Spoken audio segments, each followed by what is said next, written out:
Hello, it's Christiana. Today we'll be talking about the cost of living in Paris as a student. And hey, even if you're thinking you won't be going to France in any way, in any possible way, not for studies, not for work, not for traveling, you can come traveling. I think it's nice to travel. Please still keep watching, because I don't know, maybe you know me in person, maybe you assume that I'm rich. I don't know, why would you want to know am I rich or not? But yes, that's what I'm saying. Please keep watching.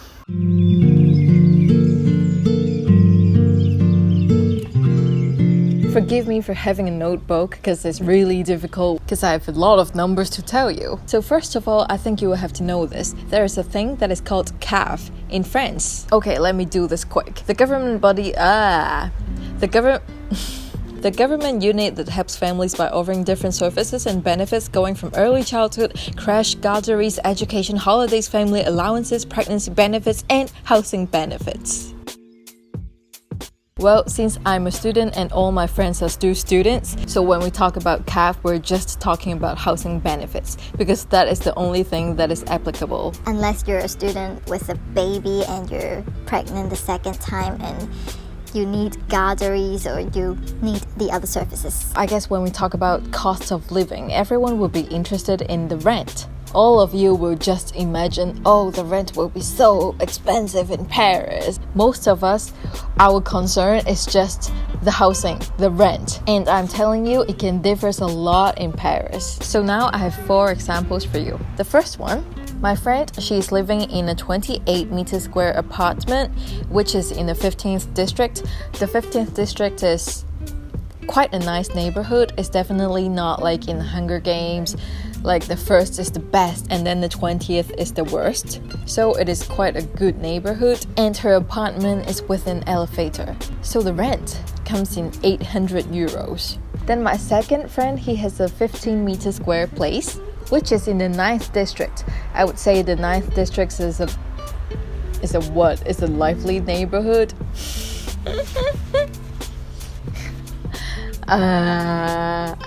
School. You can find a lot of bars or clubs around there, and with no elevator, it costs him around 600 euros. So the third friend of mine, she's living in an 18-meter square place, and that is not exactly an apartment because that is a student dorm, but she has her own bathroom and everything. It is a bit out of Paris. It's in the suburbs, which we call it banlieue, and for her, the rent is 700 euros per month. So as I told you, there are 4 examples, so I guess the fourth friend is a friend's friend, which is me. Okay, so you have to brace yourself because you won't believe it. I'm actually living in a 10-meter square place. No shame, because it's cheap, what can I say? And then the place is located in the 16th arrondissement. Oh, I just spoke French. District, which is very well known for being rich. But as I told you, it's a shitty place in the rich place. So, yep, no elevator. And you won't believe that, I will have to share the toilet with my neighbors. Yes, it's shitty. But at least I have my own shower unit, I would say. And oh la la, I haven't told you about the rent yet. That only costs me 390 per month. If you can take the conditions, you can live cheap. What can I say? I am cheap. I'm cheap.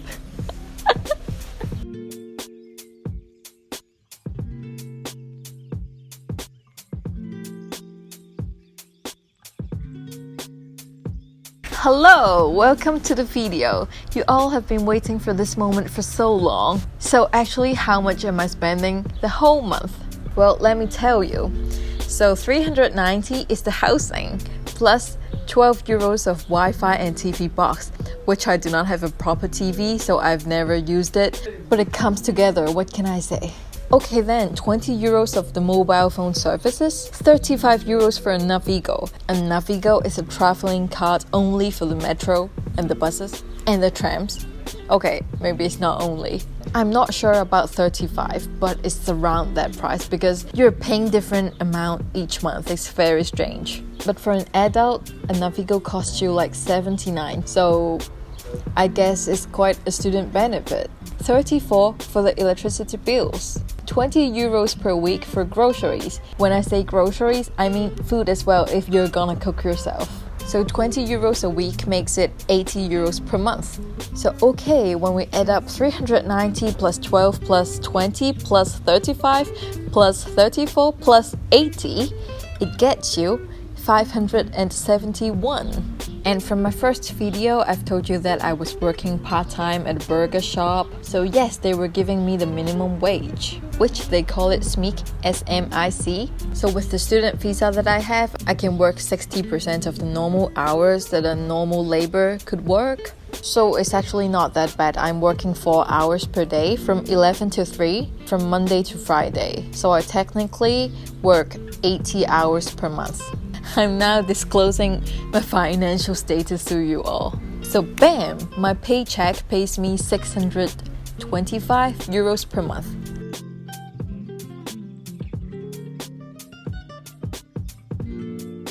So now I guess that your hands should be trembling and thinking that how can I live with only 54 euros left in my bank account every month? While we also have to shop, we also have to go out with friends, we also have to blah blah blah. I don't have a lot of things to do anyway.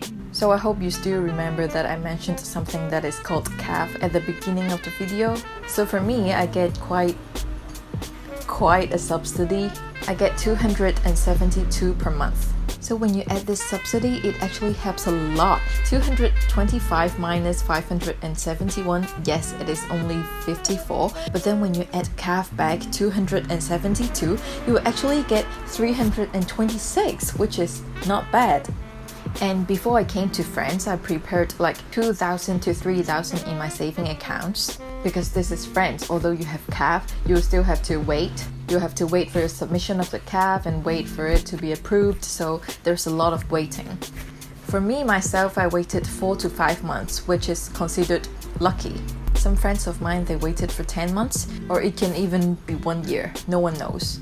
For the tuition fee is a really complicated thing. I am not prepared to say anything about it, but I can give you a brief. In case this is not very detailed, I would make another video to talk about that. So, if you're a citizen or a permanent resident of a country within the EEA, which is called European Economic Area, that is EU, European Union, plus Iceland, plus Liechtenstein. Some people pronounce it that way, I hope. Liechtenstein. And plus Norway. So if you're studying for a bachelor degree, you're only paying 170 euros per year. If you're actually studying for a master program, you will have to pay only 243 euros. That is like nothing. I don't call it a tuition fee. What would you call a tuition fee? That is nothing. But if you're like me, you're sadly an international student, starting from September 2019, the bachelor tuition fee will be 2,770. For a master degree, it would be 3,770. So yes, it's a new change. It's not quite fair. Actually, people demonstrated for it. It changed nothing. But, well, you have to speak up when you have to. It doesn't matter if it changes anything or not. So the tuition fees that I just told you are all about public universities. But then, for private schools, it's totally different. It will be a lot more expensive, and I can't be specific of telling you how much would it cost because it depends on the school that you're going to. For example, me, myself, I'm actually going to a private school. I'm not going to tell you the tuition fee, it's just useless to know. But it turns out it's still a lot cheaper than a lot of other countries. For example, I'm a Hong Konger, it's already cheaper than Hong Kong. So this is the way of how I finance myself in France, how I part-time and how the CAF helps a lot, and as well as my expenses. I truly hope that this video helped you in some sort of way. If you're planning to study in France, don't hesitate. If you have any questions, you can just ask me. I'm not any like YouTubers or whatever. I have a lot of time. You can message me, you can Instagram DM me, you can, yes, just ask me. Yes, I'm so awkward in front of the camera, but I think in real life I'm better. So even if you're just messaging me, you're just texting me, so it's alright. I hope you find this video useful and give me a thumbs up or like or subscription. I don't know. And so I'll see you next video if I have any. Bye!